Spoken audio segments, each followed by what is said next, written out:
ahead of the Season 1 update for Modern Warfare 3 Zombies, which is in just 2 days time, the 6th of December on Wednesday, we have learned a few pieces of new information today. I'll leave a link in this video's description to my video going over all of the information that was previously revealed. However, recently YouTubers and influencers got flown out to play the Modern Warfare 3 multiplayer maps in Season 1 early. And there was actually a creator call today where I believe some people did learn some new information. So let's go through what we know. First of all, as you know, the Exfils were nerfed a couple weeks back because of crashing issues. So they reduced the amount of zombies that would spawn at the exfil point. Well, apparently in Season 1, they're going to be increasing the number of enemies that spawn at the exfil. Again, we're not sure if it's going to be the same number as before. All we know is they're going to significantly be increasing it, but apparently now at the exfil, there'll be more enemy types that will spawn in with some elite zombies as well. So things like the mimics, the disciples, etc. Apparently later in the season, Treyarch will be making all exfils increase the number of enemies spawning, and for the final exfil, there'll be a lot more zombies that will spawn in and enemy types. So right now, it's not really made sense that the final exfil is pretty underwhelming considering it's just like the regular exfil and it's pretty easy, so they're going to be making that more difficult. So because they're making exfilling a lot more difficult, before these updates go into effect, grind the game a lot because it might not be as easy to exfil in the future. Now the thing is, I'm not really sure why they are buffing them again, because as I was saying, the reason they nerfed the exfils to begin with was due to crashing issues, and from my own personal experience, it seems like the crashing issues haven't gotten any better since that update. If anything, they've gotten worse. The servers just have seemed to be terrible lately. I am crashing every single day I play now. It's getting absolutely outrageous, and I'm constantly losing my loot. It's just making me not even really want to play. I want to give this mode a chance and keep grinding it out, and I'm crashing literally every single day, so I can't even progress. So hopefully Treyarch have fixed some of these crashing issues, and that will be in the Season 1 patch as well, in time for the exfils being buffed. But so far we don't have any word on that, so I'm a little bit concerned.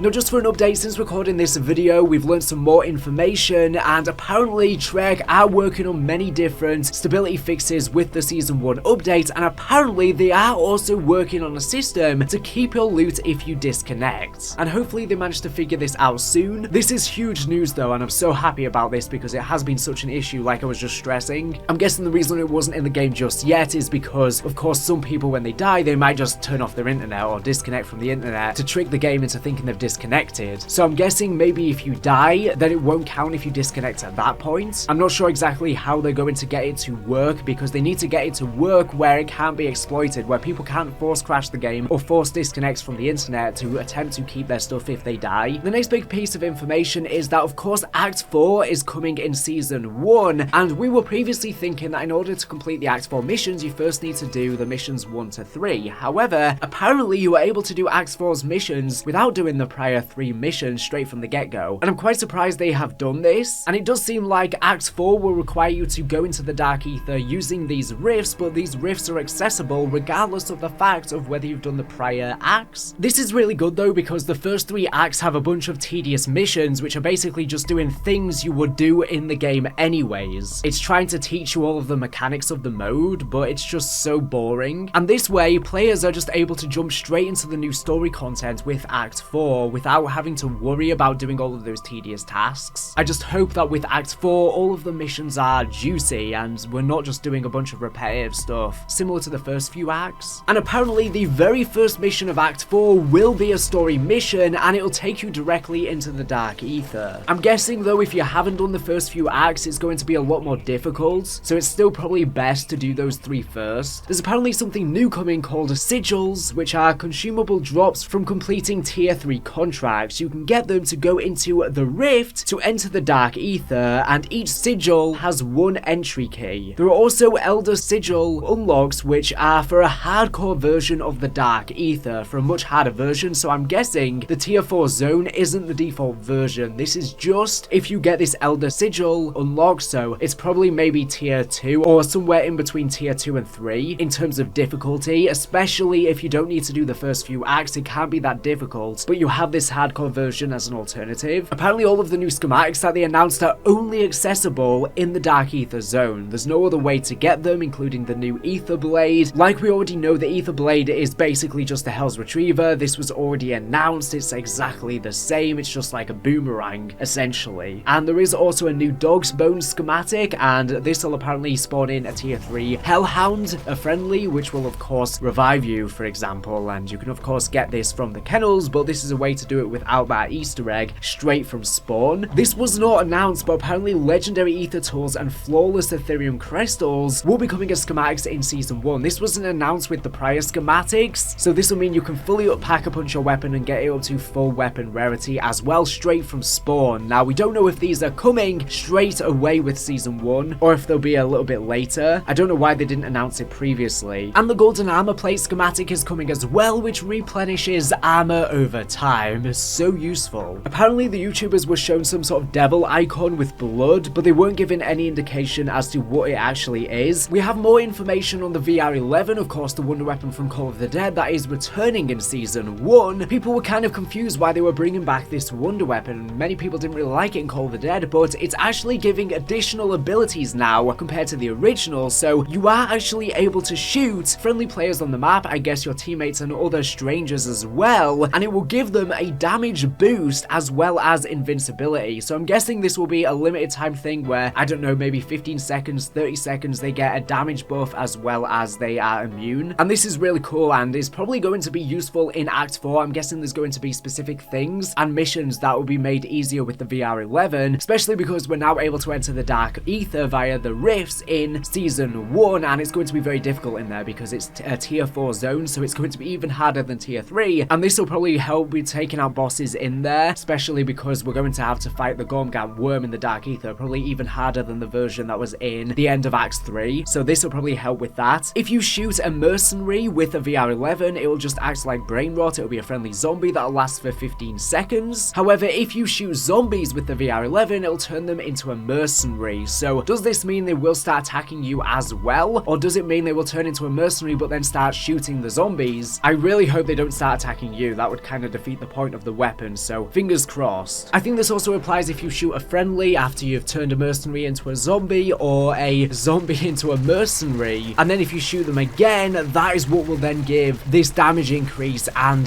the invisibility during that duration when they're active. The final thing I want to mention is regarding microtransactions. Now, for some weird reason, everyone is coming at me on Twitter about this, because not only did the YouTubers get to play the maps early, but many of them are showcasing the battle pass as well as upcoming bundles. And literally all I tweeted was, to my recollection, this is the first time that Call of Duty has flown people out to show microtransactions early. There's literally nothing objectively wrong about that statement. And to my opinion, I think this probably means that the sales are quite down for Modern Warfare 3, and so they're trying to compensate by getting the creators to promote the microtransactions. It makes complete sense. In fact, we already know that the sale numbers in the UK for Modern Warfare 3, for example, are down something like 25%. We don't know about the rest of the world or America, but it's probably quite similar. It's not selling as good as Modern Warfare 2, and because of that, they're probably going to try and compensate by increasing the microtransaction sales, and this is just one way of doing this. And for some reason, everyone took my tweet out of context and were acting like I was saying the YouTubers were only flown out just to show the microtransactions, and I know fair well that many of these YouTubers who were flown out just chose not to showcase the battle pass or anything like that. They just focused on the actual gameplay changes and the new maps, and that's that. And of course the changes coming to Warzone and all the other stuff that was at this event. However, it's no secret that part of this marketing was for some people to showcase the microtransactions. There's literally nothing wrong with my statements, and like I said, Activision has never done this before, and that means they're trying to push the microtransactions hard, which probably is suggesting their sales are down. I don't understand why everyone was getting so up in arms about what I said on Twitter. It's literally not even incorrect at all. Twitter's just an absolutely crazy place, honestly. I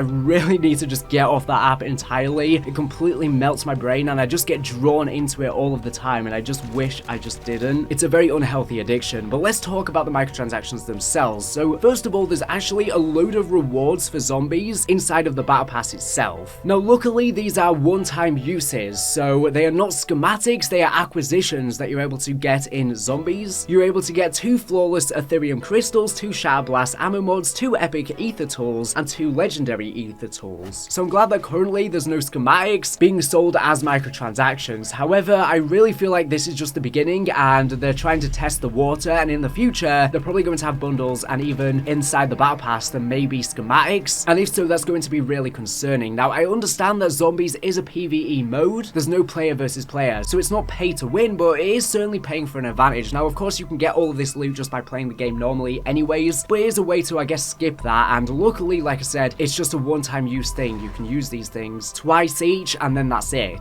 But I don't think this should be supported either. Like I said, even though it is a PvE mode, and you're not fighting against each other, at the same time, we all paid $70 for this game. Why should we pay additional money if you want to skip content? And like I said, you can just play the game and grind this stuff out yourself, but there shouldn't be a shortcut for anyone just by paying money. Activision are getting enough money as it is. The bundles are already overpriced as it is, and the Battle Pass. So likewise, some bundles have been announced, and some of them are containing similar acquisitions, such as 2 rare ether tools. There is also a brand new Dark Aether skin coming, and I'm not going to lie, this skin looks amazing. It's Zykov inspired. I think it is reactive as well, so it'll probably start glowing and maybe getting bigger crystals as you get kills, but it does seem like it's Zykov inspired. It's very similar to the one we got for Weaver inside of Cold War Zombies, and this skin does also come with a tier 2 Pack-a-Punch crystal and other Dark Aether inspired loot and blueprints. And yeah, I really like this skin, but personally I just don't buy the bundles at all because in my opinion I think they're very overpriced, and I think that the game's quality, especially over recent years, just has not been good enough, and especially the way Activision have been treating the employees, we shouldn't be rewarding them with further money. If you want to enjoy the base game, go ahead and get that, but supporting these extra bundles that are unnecessary, I get that some of them look really cool, and if you think it's worth that price, by all means go ahead, but at the end of the day, when you are buying these bundles, that money isn't even going to the developers' hands. It's just filling the higher-ups' pockets over at Activision that don't care about you, that don't care about the games, that mismanage all of the time and have the developers working crunch, intense schedules. So all you're doing by buying these bundles is rewarding them, who had no part to play in these bundles themselves. And like I said, they are very overpriced. They should be about $5 each, since it's just a skin. And I know the same argument can be said for buying the main game. It's still obviously putting money in their pockets, but they make the majority of the money from microtransactions. It's about 70% of their revenue or something like that. So that's where the bulk of the money is. And like I said, if you want to actually enjoy the game itself, that's more excusable than just something that's cosmetic. And it just sucks because this skin looks so cool, and it could have just as easily been a reward for completing Act 4. It makes complete sense. We're finally going into the Dark Aether. There was such a cool zombie skin you got for completing Act 3, so it would make sense you get this at the end. But of course, Activision just want money. So all they care about, instead of you actually having a worthwhile reward, you get this. Now, of course, we don't know right now what you're going to get for Act 4, so maybe there's another cool skin that you managed to get, but it's probably not going to be as good as this one because it's set the bar so high. People are also annoyed at acquisitions being in the Battle Pass because they want everything in the Battle Pass to be tangible loot so that they can obtain, aside from the double XP tokens. And instead, these acquisitions, which are very temporary things, are taking up slots, and is basically making it easier for the developers to beef up this Battle Pass, because previously they would have to create some additional tiers of content, but now, since they're just throwing some acquisitions in there, that's just an easy way for them to complete the Battle Pass with meaningless slots, especially if you just play Warzone or multiplayer. They're practically useless to you. And the thing that has me worried is, like I said, I do imagine that in the future they're going to start adding schematics to the bundles, and it is rumored that Gobblegums will be returning for COD 2024 Zombies, Black Ops Gulf War, where round base is going to be returning, and it wouldn't surprise me if they do a similar system with the Gobblegums, where you were able to get Gobblegums in the Battle Pass and you were able to get them with certain bundles. I don't think they're going to do a gambling system with the Gobblegums if they are returning. Maybe you can just directly buy them, or there's some sort of direct way to earn them, similar to the ether crystals in Cold War Zombies, where after progressing a certain number of rounds or exfilling or doing the Easter egg, you get rewarded with them. Just hopefully they're balanced, because they got really out of control in Black Ops 3 with so many overpowered ones, and in Black Ops 4 too. Anyways, that's everything I wanted to say in this video. Thank you for watching the video. Make sure to subscribe if you're not here for latest and greatest Call of Duty news and information. So anyways, thank you for watching, and